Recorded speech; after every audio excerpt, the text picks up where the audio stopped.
Meet Jeff. He runs a record store out in Detroit. I'm Jeff Bubeck from UHF Records. UHF is a 95% vinyl, good old-fashioned record shop. Got soul, R&B, blues, soundtrack, country, classic rock, pop. I've collected my whole life. I started 8 years old collecting records, and now I have, look around. Place is covered. Yeah. In talking with Jeff, I was asking him where he gets all his records. He told me he hunts them down.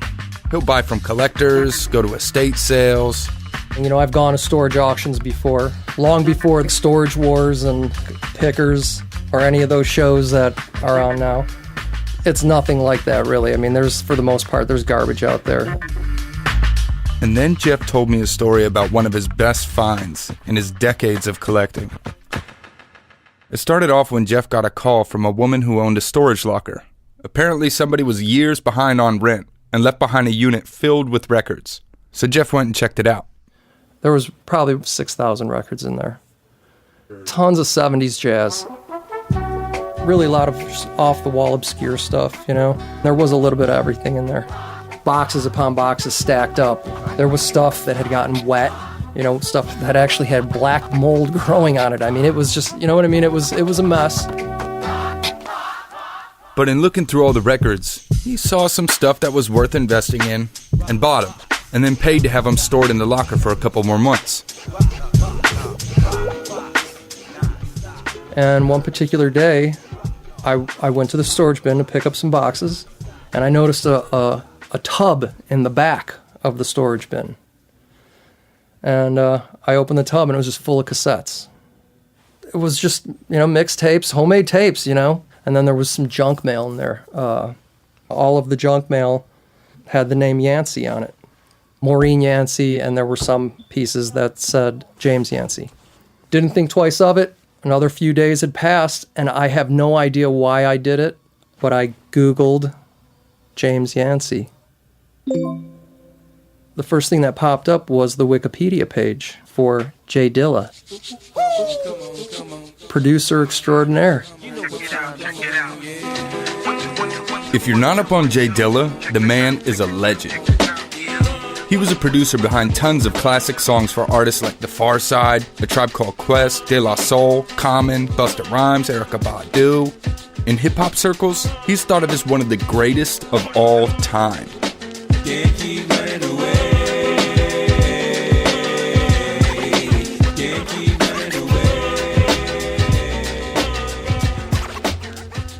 And basically, I just turned to Tommy, my partner who was sitting next to me, and said, "Get the hell out of here. Do you know who I think this stuff belongs to?" And basically, holy you know what I mean? Wow. What are we going to do?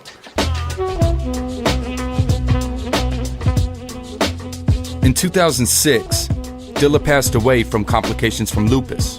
He was only 32. And since his death, people have been madly searching to find anything and everything Dilla related.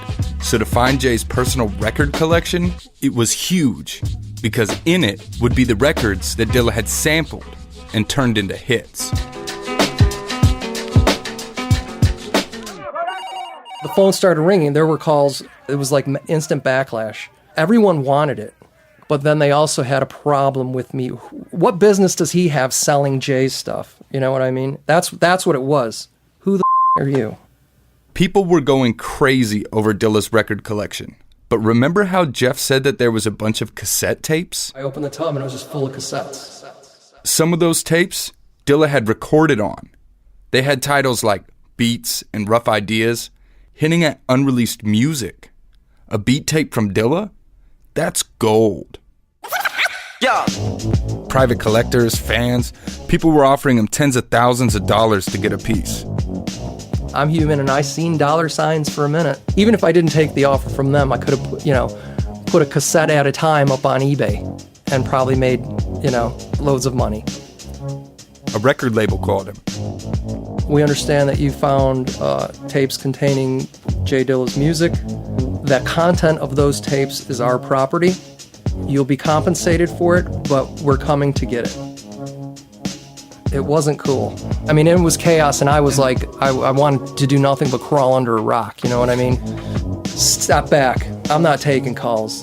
Leave me alone. The collection's gone. It's no longer on the premises. Go away. And during all the madness, Jeff had something else on his mind. Honestly, the first thing I thought of was that Wikipedia page. Due to Dilla's debt, the family receives no income from projects. Dilla's children are being supported by the Social Security from their mothers. Likewise, Miss Yancey still lives in the same Detroit ghetto, also in tremendous debt. After reading that, it says it right there. It's like, okay. And it's like, where's the money? Here's Maureen and his family, right in the same place they were back in the beginning, you know? But how? How could it be that the mother of a platinum-selling producer would be in debt? I mean, he made hits. He was award-winning. So I called up Dilla's mom, Maureen, and she invited me over for a talk. Come on in. Good to see you. I'm Maureen Yancey. Jay Dilla is my son. He is the most genius beatmaker that ever existed. Although he's passed on, his work still lives. Welcome to my humble abode. I'll be drinking some black coffee in a minute. Okay, cool. Where we come from is a place we call Coney Gardens, Motown. I visited her at her home, the same house that Jay grew up in, deep in Detroit, in Conant Gardens. The neighborhood here is very, very urban, to say the least. It resembles in some places a war zone like Iraq, as you know. A lot of people have moved away because of the conditions in the city's lack of support in our area, as you can see. But then there are those that are dedicated to the community that try to keep it moving and that are proud to be here.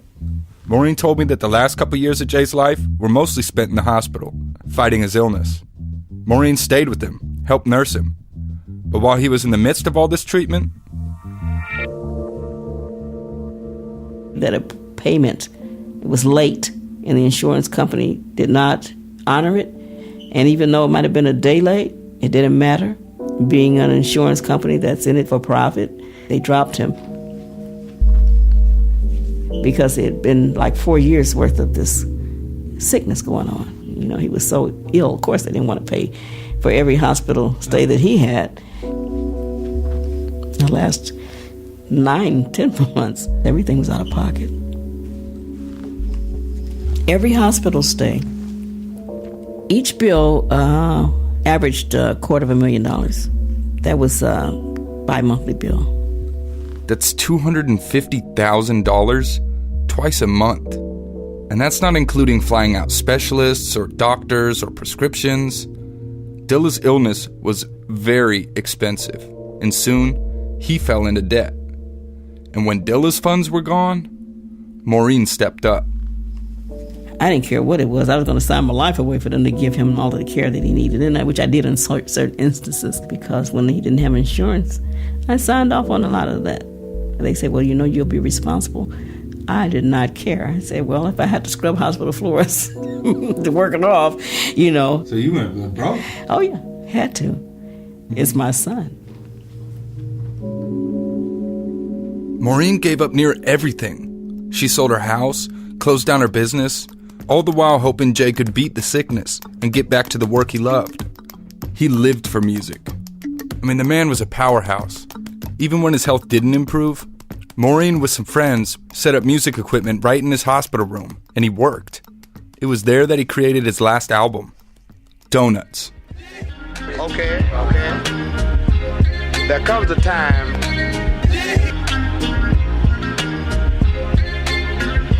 It was released 3 days before he passed.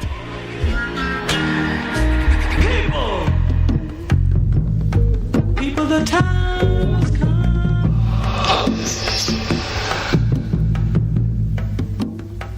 There to date has been no compensation from the estate to any of the heirs. And 6 years after Dilla had been gone, Maureen was still struggling. And when Jeff, who had found himself sitting on a potential gold mine of music, heard about that, that really, that struck a chord with me. I just felt, there's just such an injustice. I'll be damned if I'm giving it to any record company. In the moment, I just was trying to do the right thing, you know what I mean? So Jeff got in touch with Maureen. She drove across the city, and they met at the storage facility.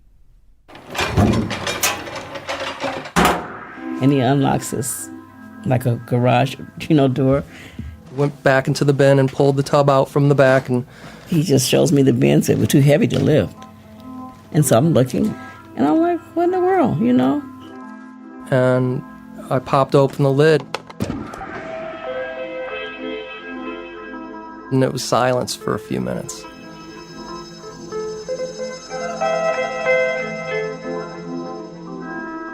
And that moment, it's like she's seen him again, you know what I mean? Because just the silence there, and it was like, this is heavy.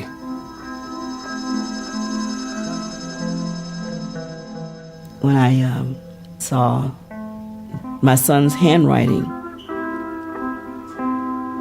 God, that was something profound. He wrote notes in there about things that he wants to do for me. To see those notes and to hear his voice as I read them, I could hear him saying it. It just touched my heart to no end.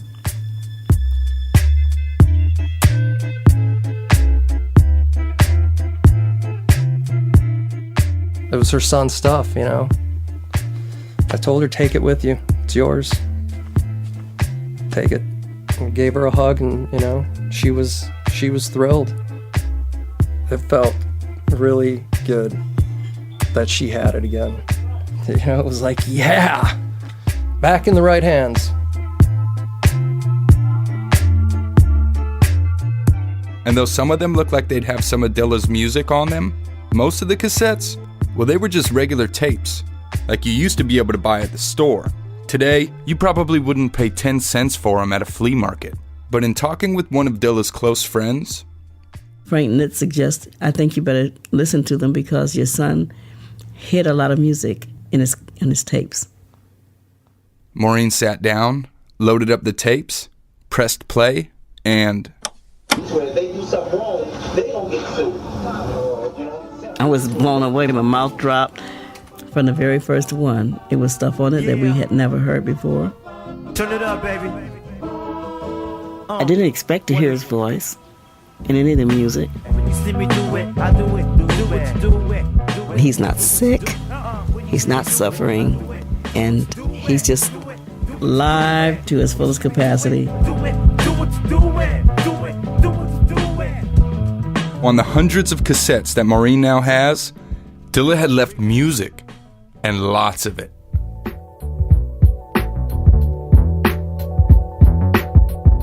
The material is, it was overwhelming. There are in the high hundreds of tracks.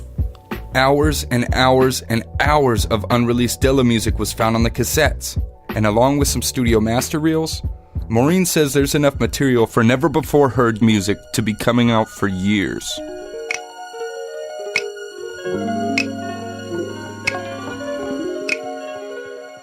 It's the Lost Scrolls. It's the Lost Scrolls. The reason for titling it the Lost Scrolls is because it has a spiritual meaning. It's like the Ark of the Covenant for me.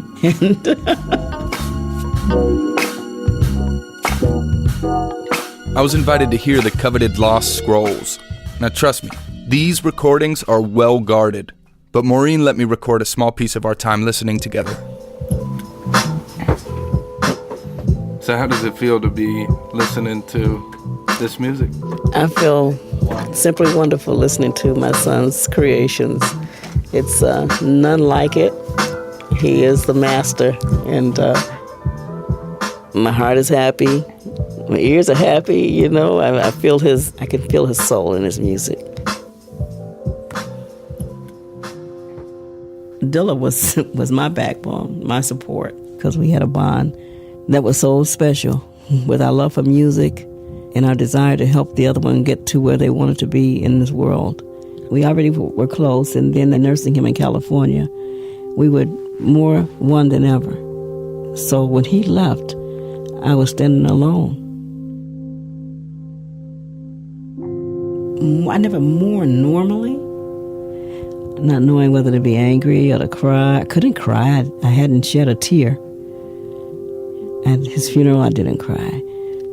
People were waiting for me to break down, which I didn't even understand. Why no tears?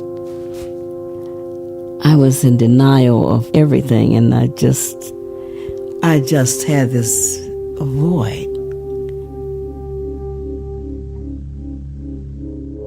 Then, through the heart of a good man, Jeff Bubeck, God would open up a door and give me pieces of my son back.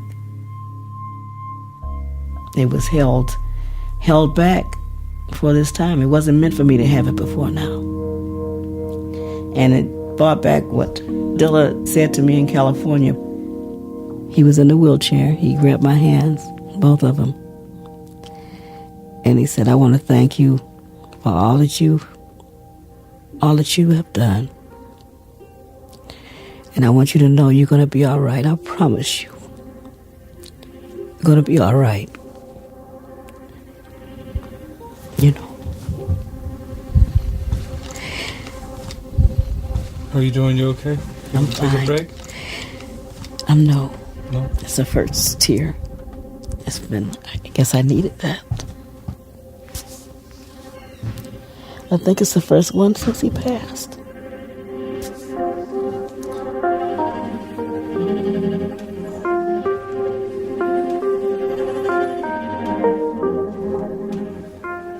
Thanks for that.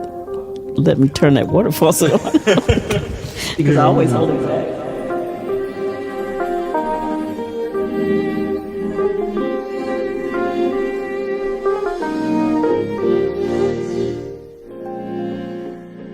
He has proven to me that he's looking out for me. And I'm looking at him, he's looking at me right now, saying, lady, I told you would be all right.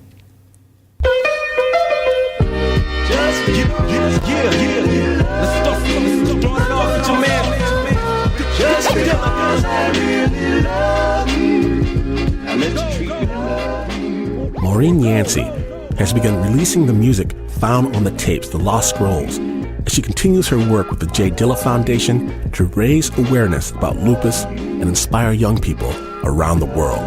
Maureen is also working on a book and a film about Dilla's life and legacy. We'll have links to all of these great projects on our website, snapjudgment.org. A huge thanks to Maureen Yancey and Jeff Bubeck for sharing their story. And special thanks as well to Jonathan Taylor and Tate McBroom for their help. And if you listen to this show at all, you know we owe a debt to Dilla himself. Thank you. That piece was produced by Pat Mesiti Miller. You are listening to Snap Judgment, and to hear more stories, visit snapjudgment.org.